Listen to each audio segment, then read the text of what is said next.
інтэрнэтная сетка змянілася до такой ступені, што там з'явілася яшчэ як мінімум 3 такія палітыка-прапагандысцкія перадачы, аб'ектыўна, Маркаў, вось гэтыя ўсе весёлыя ребята засталіся.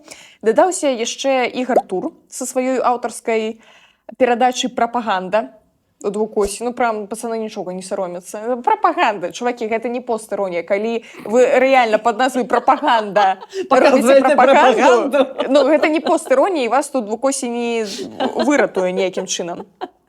З'явілася нейкая мадам ці мадмуазель. А слухай, надо было пропаганду. Да, вот так надо. Ну, галоўнае, каб не прапаган, но не, прапаган, Тихий Дон, вось, что-нибудь такое. Не дай Боже, то як бы... Мы такие креативные, слухай. Давай мы почнем наш отказ туру, наш отказ Чемберлену. Вось, тут ёсць яшчэ... Дон, прапаганно.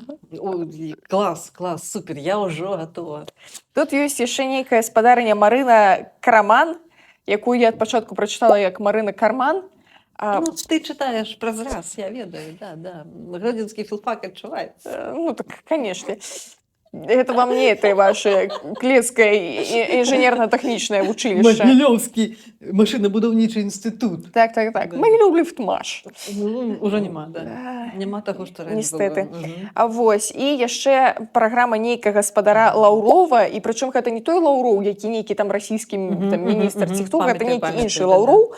Значыць, вось акурат кожны дзень, лічы, выходзіць нешта такое палітычна-прапагандысцкае увечары, там, ці Тур, ці Караман, ці Лаўроў, ці Маркаў.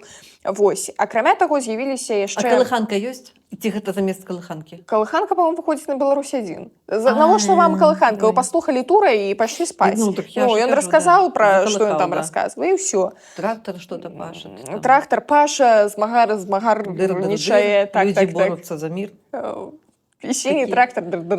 Да. Люди борются за мир.